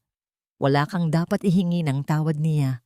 Kahit 1,000 beses pa akong makulong, gagawin ko pa rin ang lahat para sa inyo. Huwag kang susuko. Ang mga bata, kailangan kanila. Naramdaman ni Nia ang isang mainit na bugso ng emosyon. Sa gitna ng lahat ng paninira at pagtataboy ng mundo, si Malik ang tanging nanatiling naniniwala sa kanya. Hihintayin kita, Malik, hindi kami aalis. Ikaw ang pamilya namin. Ang pag-amin na yon, bagamat simple, ay tila isang angkla na nagbigay ng bagong lakas kay Malik sa loob ng selda. Nang lumabas si Nia sa presinto, isang babaeng nakasuot ng formal na damit ang lumapit sa kanya. Ang tindig nito ay puno ng awtoridad, ngunit ang kanyang mga mata ay may bakas ng pamilyar na sakit. Inabot nito ang isang business card kay Nia. Attorney Elena, nabalitaan ko ang kaso mo. Hindi mo kailangang bayaran ang serbisyo ko, Nia. Minsan na rin akong tinangkang durugin ng mga Alcantara. Oras na para may tumayo laban sa kanila. Ang pag-asang yon ay panandalian lamang. Sa loob ng silid ng korte, para sa paunang pagdinig ang hangin ay tila naging kasing bigat ng tingga. Ang bawat pagbagsak ng kahoy na martilyo ng hukom sa ibabaw ng mesa ay tila isang hatol na dumudurog sa kaluluwa ni Nia. Ang mga abogado ng pamilya Alcantara ay mabilis at tuso. Bawat salita nila ay idinisenyo upang ipakita ang kawalang kakayahan ni Nia. Ang katahimikan sa loob ng korte ay naging bingingin ng tumayo ang hukom para sa kanyang pansamantalang desisyon.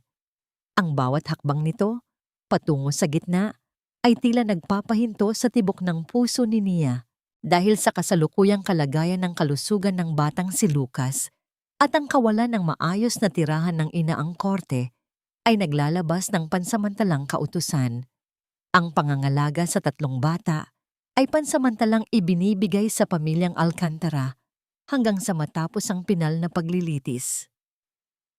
Ang mundo ni Nia ay tila gumuho sa isang iglap. Ang bawat salita ng hukom ay parang isang matalim na espada na humiwa sa kanyang pagkatao. Naramdaman niya ang panlalamig ng kanyang mga paa at ang marahas na panginginig ng kanyang mga kamay habang nakatingin kay Senyora Carmen na may nakakalokong ngiti sa mga labi. Paano niya hahayaang makuha ang kanyang mga anak ng mga taong itinuring silang ari-arian lamang? Saan siya kukuha ng lakas kung ang mismong batas ay tila nakatalikod sa isang inang? Ang tanging yaman ay ang kanyang pagmamahal. Ang bawat paghakbang ng mga sapatos ng mga awtoridad sa tuyong semento ay tila mga martilyong pumupukpok sa bungo ni Nia. Bawat tunog ay nagpapaalala sa kanya na ang oras na pilit niyang pinatitigil ay mabilis nang nauubos. Ang silid ng korte na dati ay saksi sa kanyang panalangin ay naging isang malamig na bilangguan ng kanyang pag-asa. Nang lumapit ang mga social worker upang ipatupad ang utos ng hukom, ang hangin sa loob ng silid ay tila naglaho iniwan si Nia na humihingal sa gitna ng kawalan. Mama, don't let them take us. Please, ayaw ko po doon. Ang pagsigaw ni Luna ay tila isang matalas na patalim na humihiwa sa katahimikan. Isa-isang inalis ng malamig at walang pag-aalinlangang mga kamay ang pagkakahawak ng mga bata sa laylayan ng damit ng kanilang ina. Si Leo naman ay matatag na tumayo at mahigpit na kumapit habang pilit siyang inilalayo, isang inosenteng pagtatangkang manatili sa piling ng kanyang pamilya. Ngunit sa huli, ang lakas ng isang musmos ay hindi sapat laban sa bigat ng kapasyahan ng mga nakatatanda. Naramdaman ni Nia ang unti-unting paglayo ng kanyang mga anak mula sa kanyang mga bisig. Ang bawat hiyaw ng mga bata ay tila isang bahagi ng kanyang kaluluwa na binubunot ng buhay. Nang isakay ang 3 sa loob ng isang itim na sasakyan, hindi na nakapag-isip si Nia. Tumakbo siya at sumandal sa gulong ng sasakyan. Ang kanyang mga palad ay nakadikit sa malamig na bakal habang ang kanyang mga tuhod ay bumabaon sa magaspang na aspalto. Ginamit niya ang kanyang huling lakas upang isigaw ang mga pangalan ng kanyang mga anak hanggang sa ang kanyang boses ay maging isang paos na ungol ng sakit. Ang sasakyan ay dahan-dahang umalis, iniwan si Nia na nakahandusay sa kalsada. Ang kanyang mukha ay puno ng alikabok at mga luhang hindi na matuyo. Sa loob ng mansyon ng mga Alcantara, ang karangyaan ay tila isang malupit na biro para sa 3 bata. Dinala sila sa isang silid na puno ng mga mamahaling laruan at malalambot na kama, Ngunit para sa kanila, ito ay isang gintong hawla. Pumasok si Isabela, ang kanyang mukha ay may bakas ng peking lambing na hindi tumatagos sa kanyang mga mata. Huwag na kayong umiyak. Dito magkakaroon kayo ng lahat ng gusto nyo. At mula ngayon, ako na ang tatawagin ninyong mama. Ang bating iyon ni Isabela ay tila isang insulto sa alaala ng tunay nilang ina. Ngunit walang sino man sa mga bata ang tumingin sa kanya. Nanatili silang magkakayakap sa isang sulok ng malaking kama. Ang kanilang mga mata ay puno ng pagkamuhi at pangungulila. Nang lisanin ni Isabela ang silid, nang may inis na ramdaman ng tatlong bata, ang bigat ng katahimikan ng mansyon. Si Leo, sa kabila ng kanyang sariling takot, ay dahan-dahang niyanig ang kanyang mga kapatid. Sa gitna ng dilim ng silid, nagsimulang humuni si Leo ng isang pamilyar na himig. Ang kanyang boses, bagamat nanginginig, ay puno ng init habang kinakanta niya ang uro na madalas awitin ni Nia sa kanila sa tuwing sila ay giniginaw. Ang bawat nota ay tila isang invisibly na sinulid na nagbubuklod sa kanilang tatlo, nagpapaalala sa kanila na kahit nasaan man sila, ang pag-ibig ng kanilang ina ay nananatiling proteksyon sa kanilang mga puso. Samantala, bumalik si Nia sa kanilang tinitirhang barong-barong. Ang bawat sulok ng maliit na silid ay tila sumisigaw ng kawalan. Ang banig na dating puno ng buhay ay ngayon ay bakante at malamig. Ang amoy ng mga bata, ang amoy ng gatas pawis at murang sabon ay nananatili pa rin sa hangin, tila isang multo na nananakit sa kanyang bawat hininga. Napaupo si Nia sa sahig, ang kanyang mga kamay ay yakap ang kanyang sarili habang ang kanyang paningin ay nakatitig sa kawalan. Ang katahimikan ng gabi ay mas nakakatakot pa kaysa sa anumang bagyo dahil sa bawat sandali, ang bawat tibok ng kanyang puso ay nagpapaalala na siya ay nag-iisa. Isang dahan-dahang pagkatok sa pinto ang bumasag sa kanyang pagmumuni-muni. Pumasok si Attorney Elena, ang kanyang mukha ay puno ng determinasyon sa kabila ng puyat. Lumapit siya kay Nia at inilapag ang isang folder sa kanyang tabi. Hindi pa tapos ang laban, Nia. Nakahanap kami ng isang saksi mula sa nakaraan. Isang taong alam ang lahat ng dumi ng mga Alcantara. Huwag kang susuko ngayon dahil ang mga bata ay umaasa sa iyo. Sa mansyon, nakatayo si Ethan sa labas ng pinto ng silid ng mga bata. Naririnig niya ang mahinang paghikbi ni Luna at ang matapang ngunit malungkot na boses ni Leo na kumakanta. Ang bawat tunog ay tila isang karayom na tumutusok sa kanyang konsensya. Inilapat niya ang kanyang palad sa tainam ko, ang kanyang puso ay nagtatalo sa pagitan ng takot sa kanyang ina at ang responsibilidad sa kanyang mga anak. If you open that door, Ethan, you will lose everything. Ang lahat ng yaman ng pangalan at ang kinabukasan mo sa kumpanya ay maglalaho. Ang boses ni Senyora Carmen mula sa kanyang likuran ay malamig at puno ng pananakot. Piliin mo ang iyong panig, ang pamilyang ito o ang babaeng iyon at ang kanyang mga anak na magdadala lamang sa iyo sa kahirapan. Nanatiling nakahawak si Ethan sa tainam ko, ang kanyang mga daliri ay nanginginig sa tindi ng presyur. Ang bawat hininga niya ay tila isang pakikipaglaban. Sa kabila ng pinto ay ang kanyang dugo at laman na humihingi ng saklolo, habang sa likuran niya ay ang kapangyarihang nagbigay sa kanya ng lahat, ngunit nagnakaw naman ng kanyang kaluluwa.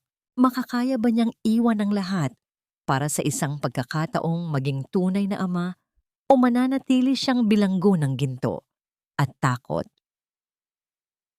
Dahan-dahang binitiwan ni Ethan ang tainam ko, ang lamig ng bakal ay tila nanuot sa kanyang mga buto, ngunit ang init ng kanyang desisyon ay nagsisimula ng magliyab sa kanyang dibdib.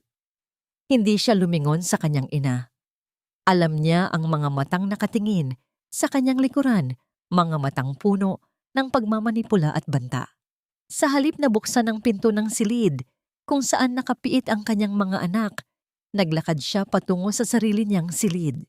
Sa loob ng kanyang lihim na drawer, may isang folder na naglalaman ng mga katotohanang matagal na niyang pilit na winawalang bahala.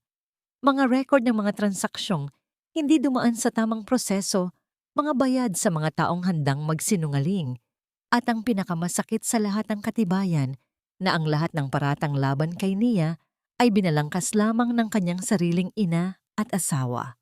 Ang kanyang pag-ibig sa pamilya Alcantara ay unti-unti nang pinapalitan ng isang mas matinding tungkulin, ang pagiging isang ama. Samantala sa labas ng presinto, ang malaking pintuang bakal ay dahan-dahang bumukas nang may mabigat na tunog ng pag-urong ng mga trangka. Iniluwan nito si Malik na bagamat may benda sa balikat at may bakas ng puyat sa muka ay naglalakad ng may panibagong lakas. Dahil sa kawalan ng sapat na ebidensya at ang biglaang pagbawi ng pahayag ng gwardya, pansamantalang nakamit ni Malik ang kanyang kalayaan. Ang bawat hakbang niya sa kalsada ay tila isang karera patungo sa kinaroroonan ni Nia. Ang lamig ng hangin sa madaling araw ay hindi niya alintana. Ang tanging nagpapatakbo sa kanyang diwa ay ang imahe ng babaeng nangangailangan ng kanyang sandig. Nadatnan ni Malik si Nia sa loob ng lumang siyongmoko, nakaupo sa gitna ng kadiliman, habang yakap ang isang maliit na unan na naiwan ng mga bata. Ang bawat hininga ni Nia ay may kasamang mahinang hikbi na tila hindi na matapos-tapos. Sa isang iglap na ramdaman ni Nia ang isang aninong tumabon sa kanya. Pag-angat ng kanyang tingin, nakita niya ang mukhang palagi niyang hinahanap sa gitna ng kanyang mga panaginip. Malik.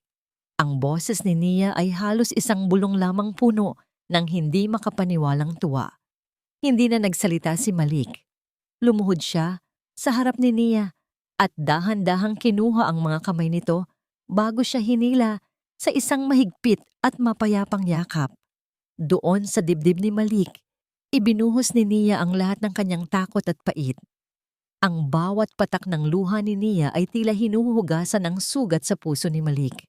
Ang kanilang katahimikan ay puno ng mga salitang hindi kayang bigkasin ng bibig, isang pangako ng proteksyon, isang deklarasyon ng pag-ibig na walang hinihinging kapalit. Marahang hinaplos ni Malik ang buhok ni Nia, ang bawat haplos ay may dalang paghilom, tila ba sinasabi niyang tapos na ang panahon ng pag-iisa. Nandito na ako, Nia. Hinding-hindi na kita iiwan sa laban na ito. Susunduin natin ang mga bata kahit anong mangyari. Bulong ni Malik, ang kanyang tinig ay tila isang angkla na nagpapatatag sa naguguluhang isipan ni Nia. Ang yakap na yon ay hindi lamang isang aliw, kundi isang pagbabago. Nang maghiwalay sila, ang mga mata ni Nia ay hindi na puno ng luha, kundi ng isang nagniningas na apoy ng determinasyon. Tumayo siya at inayos ang kanyang sarili. Sa harap ng isang maliit na salamin, pinunasan niya ang kanyang mukha. Wala na ang babaeng nanginginig sa takot. Ang nakaharap sa salamin ay isang inang handang sumagupa sa pinakamalakas na unos para sa kanyang mga anak. Kasama si Malik at si Attorney Elena, binuo nila ang huling plano para sa nakatakdang huling pagdinig sa korte. Hindi sapat na bawin lang ang mga bata niya. Kailangan nating ipakita sa mundo kung sino talaga ang mga Alcantara. Pahayag ni Attorney Elena habang inilalatag ang mga bagong ebidensya na kanilang nakalap. Ang araw ng pinal na paghuhukom ay dumating na may kasamang mabigat na ulap sa kalangitan. Sa loob ng silid ng korte, ang bawat upuan ay puno ng tensyon. Pumasok si Senyora Carmen na may nakakalokong nga mangiti. Tila ba ang tagumpay ay nakasulat na sa kanyang mga palad. Sa tabi niya si Isabela ay nakasuot ng itim na damit, tila ba nagluluksa na sa pagkatalo ni Nia bago pa man magsimula ang laban. Ang bawat pagbagsak ng martilyo ng hukom ay tila isang hudyat ng simula ng isang digmaan ng katotohanan. Sisimulan na natin ang paglilitis. Nasaan ang inyong pangunahing saksi, Attorney Elena? Ang tanong ng hukom ay umalingaw-ngaw sa buong silid. Tumingin si Nia sa pintuan ng kanyang puso ay mabilis ang pagtibok, ngunit ang upuan para sa saksi ay nananatiling walang laman.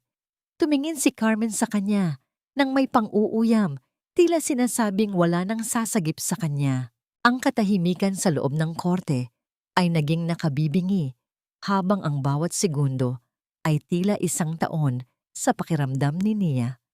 Sino ang maglalakas loob na tumayo laban sa higanting pamilya at sa gitna ng pagdududa, ang pinto ng korte ay dahan-dahang bumukas, ngunit ang aninong pumasok ay hindi ang inaasahan ng lahat. Ang bawat pagdaloy ng oras sa loob ng silid ng korte ay tila isang mabagal na pagpiga sa puso ni Nia. Bawat segundo ay nag-iiwan ng bakas, ng kaba sa kanyang nanlalamig na mga palad. Ang katahimikan sa loob ng malawak na silid ay binabasag lamang ng mahinhin ngunit matalas na tinig ng abogado ng mga Alcantara. Bawat salitang lumalabas sa bibig nito ay idinisenyo upang hiyain ang kanyang pagkatao. Pilit na ipininta ang larawan ng isang inang walang direksyon at isang tahanang puno ng dumi at panganib. Sa kabilang panig nakita ni Nia si Senyora Carmen na prenteng nakaupo ang kanyang mukha ay walang bakas ng pag-aalinlangan. Tila ba ang hustisya ay isa lamang laruan na maaari niyang mabili at manipulahin ayon sa kanyang kagustuhan. Nang tawagin si Nia upang tumayo sa bilihan ng saksi, naramdaman niya ang lahat ng mata na nakatuon sa kanya. Huminga siya nang malalim, pilit na pinatitibay ang kanyang mga binti na tila anumang oras ay bibigay. Tumingin siya sa dulo ng silid kung saan nakaupo si Malik. Ang matatag na tingin nito at ang bahagyang pagtango ay tila nagbigay ng invisible na lakas sa kanyang kaluluwa. Sa harap ng hukom, hindi gumamit si Nia ng mga mabulaklak na salita. Ang kanyang tinig, bagamat may panginginig, ay puno ng katotohanang nagmumula sa 7 taon ng pagtitiis. Hindi ko man kayang tumbasan ang ginto ng mga Alcantara, ngunit ang bawat patak ng pawis ko ay ibinuhos ko para sa aking mga anak. Ang isang totoong ina ay hindi nasusukat sa laki ng bahay o sa dami ng katulong, kundi sa kung gaano siya kahandang mamatay para lamang mabigyan ng buhay ang kanyang mga anak. Ang mga Alcantara ay may pera, ngunit ako ang may pag-ibig na hindi nyo kailanman kayang bayaran. Ang bawat salita ni Nia ay tila isang dalisay na awit ng pagpapakasakit na nagpatahimik sa buong silid. Ngunit ang pamilyang Alcantara ay hindi basta-basta susuko. Inilabas nila ang mga dokumentong nagsasabing si Nia ay may sakit sa isip at ang kanyang mga anak ay nagdurusa sa ilalim ng kanyang pangangalaga. Ang bawat kasinungalingan ay tila isang matalas na pako na ibinabaon sa kanyang dangal. Si Isabela ay palihim, nang umingiti, tila ba ninanamnam ang bawat sandali ng pagbagsak ni Nia. Ang tadhana ay tila muling tumatalikod sa katotohanan at ang hukom ay tila nag-aalinlangan na sa kanyang mga pahayag. Sa gitna ng tensyong ito, ang malaking pintuan ng korte ay muling bumukas. Ang liwanag mula sa labas ay tumama sa isang lalaking matagal nang hinihintay ng lahat. Si Ethan. Ang kanyang bawat hakbang patungo sa gitna ay may kasamang bigat ng 1,000 pagsisisi. Ang bawat pintig ng kanyang puso ay tila naririnig sa buong silid dahil sa biglaang katahimikan na bumalot sa paligid. Hindi siya tumingin sa kanyang ina, ni kay Isabela, na ngayon ay namumutla na sa gulat. Ang kanyang mga mata ay diretso lamang na nakatingin kay Nia. Nang umakyat si Ethan sa bilihan ng saksi, naramdaman ni Nia ang paghinto ng kanyang mundo.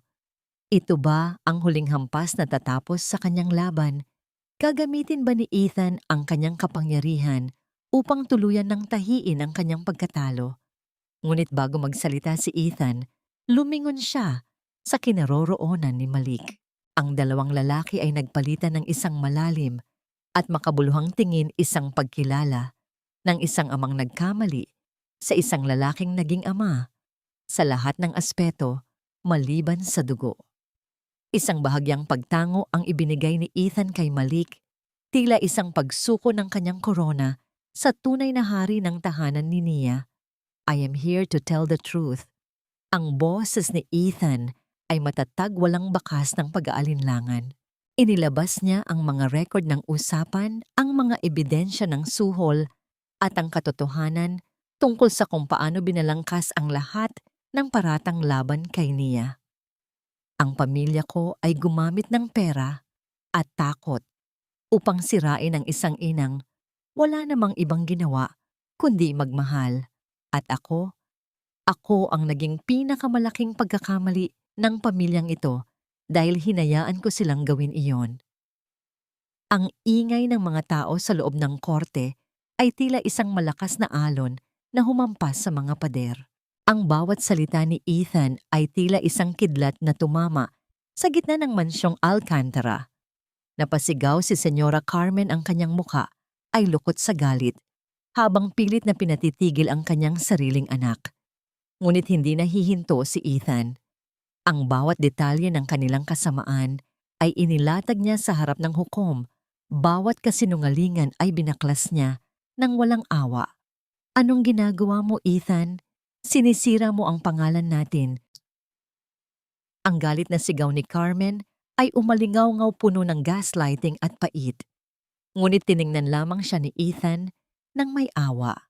Tumingin muli si Ethan kay Nia, ang kanyang mga mata ay nangingilid sa luha. Sa harap ng lahat, binigkas niya ang mga salitang matagal nang dapat narinig ng mundo. Ang mga bata ay hindi pag-aari ng mga Alcantara.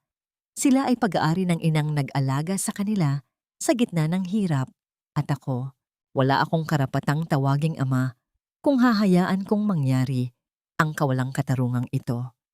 Ang bawat hininga ni Nia ay tila gumaan, ngunit ang takot ay nananatili pa rin. Bagamat ang katotohanan ay nailabas na, ang kapangyarihan ba ng mga Alcantara ay guguho na ng tuluyan o mayroon pa silang huling alas na maaaring gamitin upang bawiin ang lahat sa isang iglap. Ang katahimikan ng hukom bago ito magsalita ay tila isang bitay na naghihintay na mahulog. Ang bawat kataga na binitiwan ni Ethan ay tila isang malakas na hampas ng alon na unti-unting tumitibag sa matatayog na pader ng pamilya Alcantara.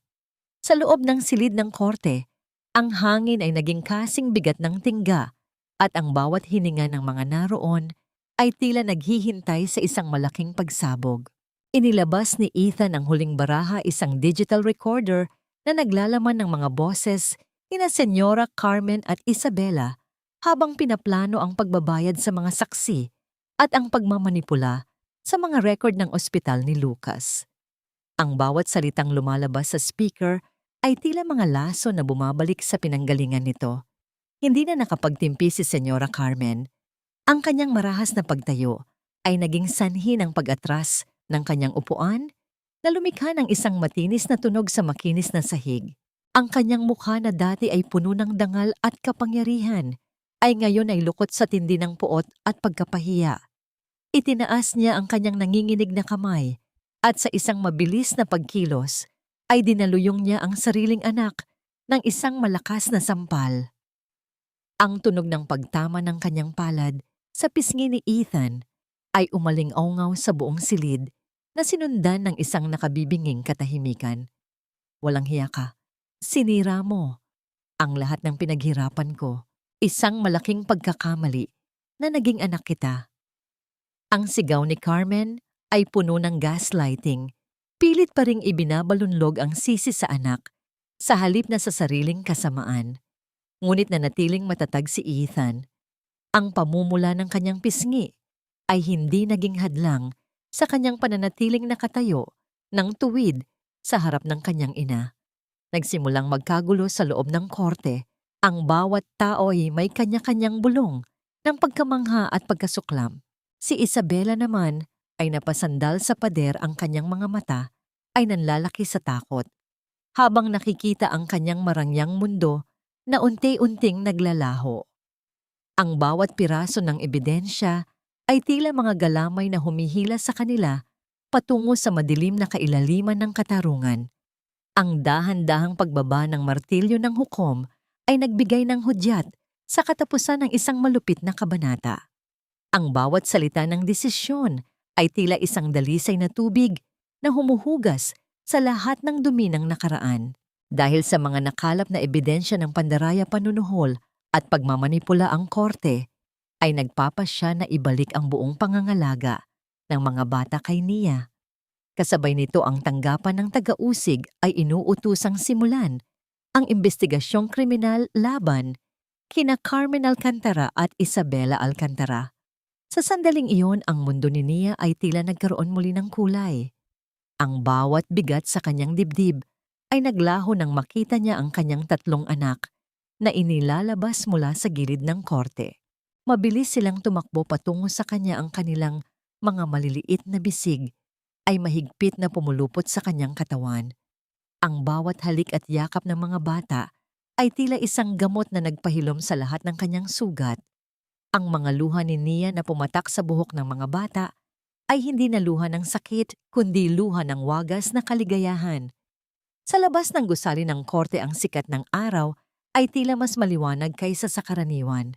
Nakatayo si Ethan sa gilid, dala ang isang maliit na bag na naglalaman lamang ng kanyang mga personal na gamit. Sa isang iglap na wala sa kanya ang lahat, ang yaman, ang kumpanya, at ang pangalang Alcantara. Ngunit sa likod ng kanyang mga mata, may isang uri ng kapayapaan na hindi kailanman naibigay ng kanyang pera. Dahan-dahan siyang lumapit sa kinaroroonan ni Nia at Malik.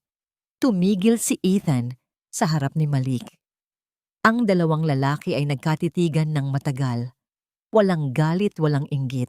Sa halip, inabot ni Ethan ang kanyang kamay, isang tahimik na pagkilala sa lalaking tunay na tumayo bilang ama sa kanyang mga anak. Ang kanilang pagkakamay ay tila isang pagsasali ng tungkulin at isang paghingi ng tawad sa lahat ng pagkukulang. Isang munting anino ang lumapit kay Ethan. Si Leo, ang panganay na anak, na may pinakamatigas na loob, ay tumingin sa kanya. Hindi ito sumigaw, hindi ito nagalit. Sa halip, inabot ng bata ang isang maliit na candy na kalahati ng binalatan mula sa kanyang bulsa. "Salamat po, Tito, dahil tinulungan niyo si Mama." Ang mahinang sabi ni Leo ay tila isang himala na nagpadaloy ng luha sa mga mata ni Ethan. Ang simpleng pasasalamat ng bata ay mas mahalaga pa sa anumang milyon na nawala sa kanya. "Take care of them, Nia. You deserve this happiness." Ang huling bilin ni Ethan bago siya dahan-dahang tumalikod at naglakad palayo sa gitna ng maraming tao, isang lalaking walang dala, kundi ang kanyang bagong natagpuang dangal. Napanood ni Nia ang pag-alis ni Ethan, ngunit ang kanyang pansin ay mabilis na nabaling kay Malik. Napansin niya na si Malik ay dahan-dahang umaatras mula sa kanilang masayang grupo. Ang bawat hakbang ng lalaki ay tila puno ng pag-aalinlangan, ang kanyang mga mata ay nakatuon sa lupa habang unti-unting nilalisan ang liwanag ng tagumpay. Ang bawat pintig ng puso ni Nia ay tila sumisigaw na huwag itong hayaang mangyari. Sa gitna ng saya, ang anino ng kawalan ng tiwala sa sarili ni Malik ay muling lumitaw. Pakiramdam niya ngayong maayos na ang lahat. Wala na siyang puwang sa buhay ng isang inang muling nabigyan ng karapatan. Ang kanyang tahimik na pagtalikod ay tila isang huling sakripisyo, isang pag-iwas upang hindi maging hadlang sa kinabukasan ng pamilyang matagal na niyang pinapangarap sa malayo.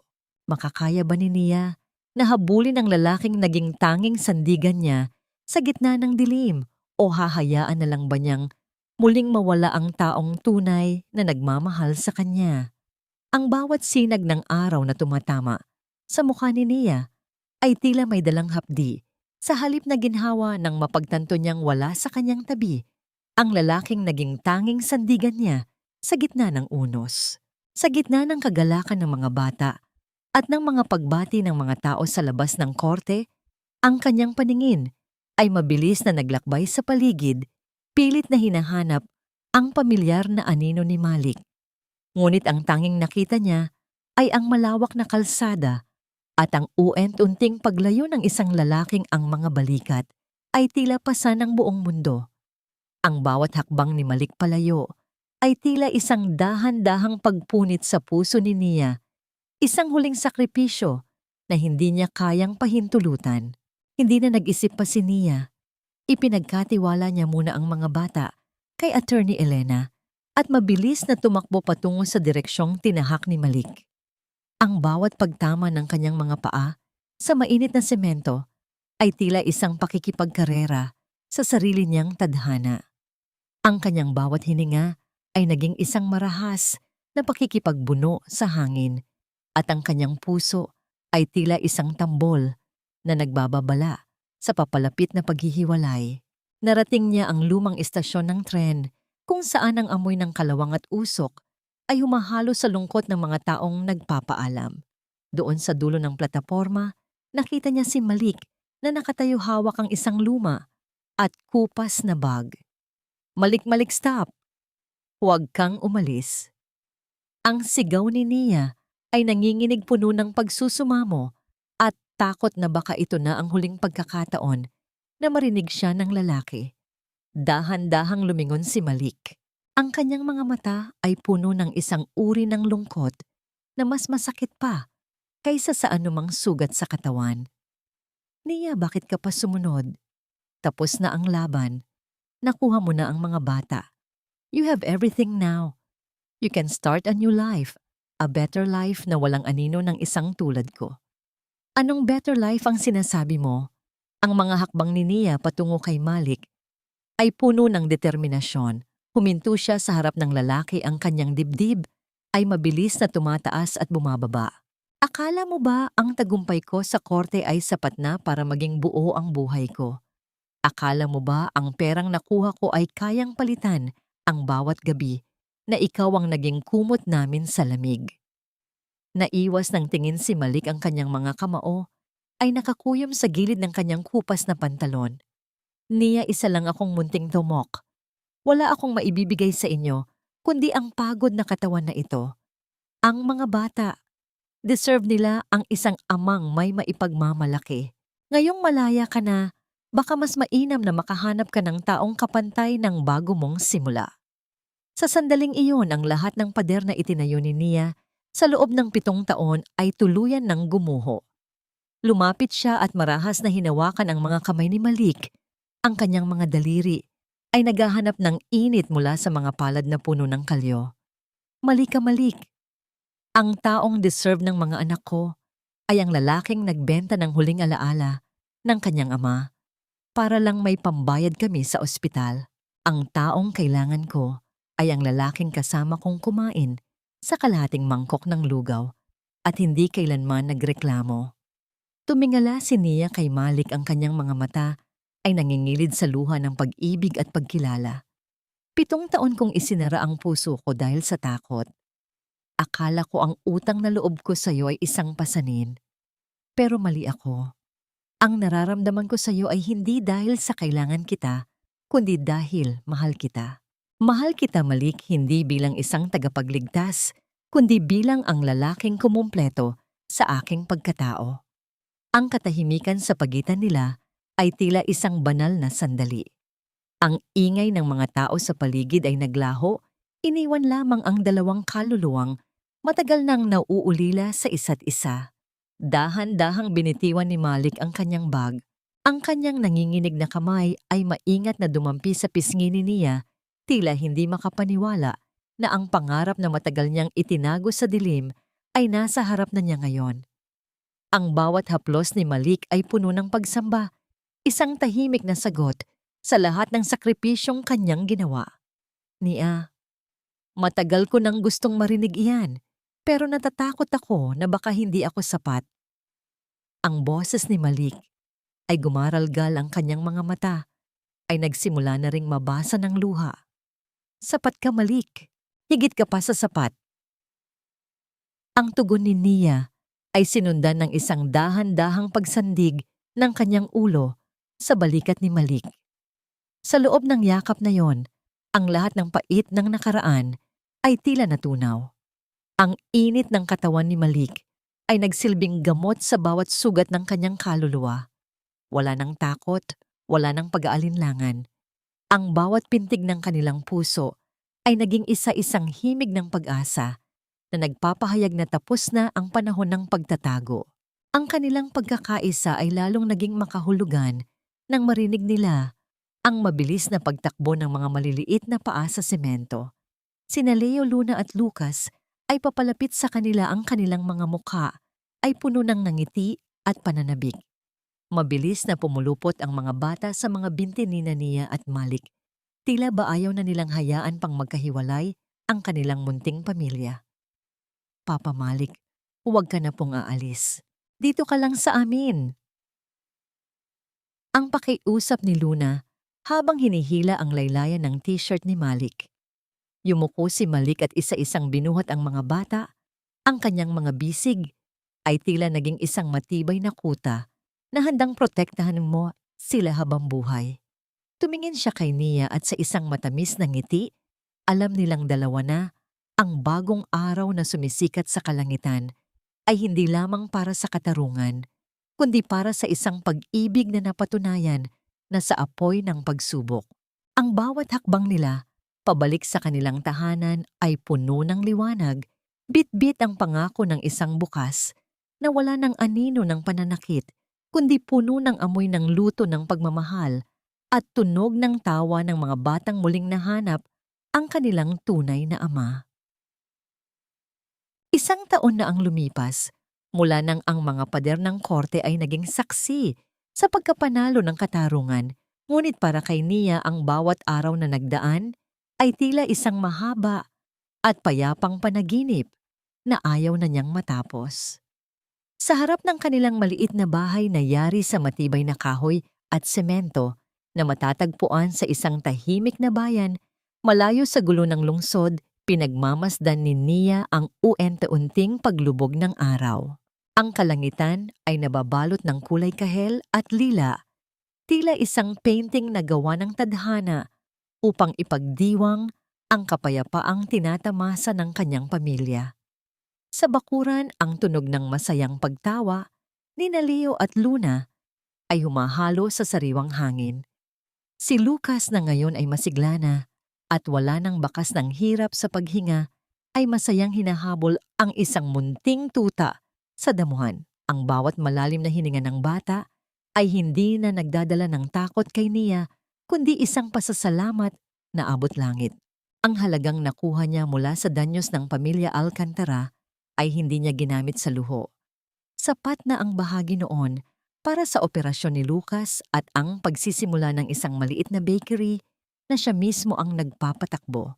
Isang pamilyar na boses ang narinig niya mula sa loob ng bahay. Lumabas si Malik, bitbit ang isang tray ng mainit na tinapay na bago pa lamang hango sa pugon. Ang amoy ng sariwang harina at asukal ay nanunuot sa paligid, ang amoy ng isang tahanang puno ng buhay. Lumapit si Malik kay Nia at maingat na inakbayan ng kanyang asawa. Ang kanilang mga singsing na payak lamang, ngunit kumakatawan sa isang sumpaang sinubok ng apoy, ay nagningning sa huling sinag ng araw.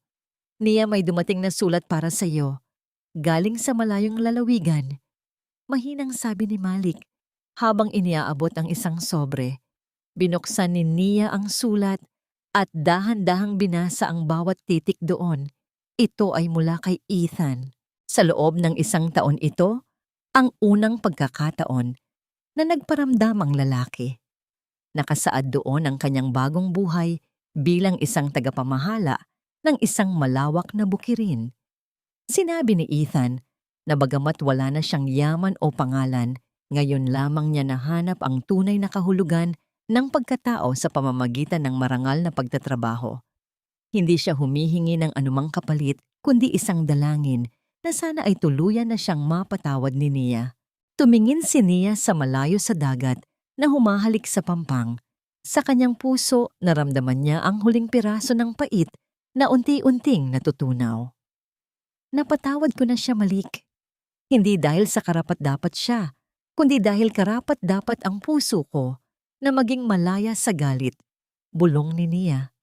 Ang kanyang pagpapatawad ay hindi isang pagkakalimot sa sakit, kundi isang desisyon na huwag nang hayaang maging bilanggo ng nakaraan. Samantala ang balita tungkol kina Senyora Carmen at Isabela ay tila naging isang malabong alaala na lamang. Ang kanilang pagkabilanggo at ang pagguho ng kanilang kumpanya ay ang karma na sila mismo ang humabi para sa kanilang sarili. Humarap si Nia kay Malik at sa gitna ng dahan-dahang pagpikit ng araw, nagtagpo ang kanilang mga mata. Ang bawat kulubot sa paligid ng mga mata ni Malik ay paalala ng bawat sakripisyong ginawa nito para sa kanila. Malik, salamat dahil hindi ka sumuko sa amin. Salamat dahil ikaw ang naging tunay na ama ng mga bata.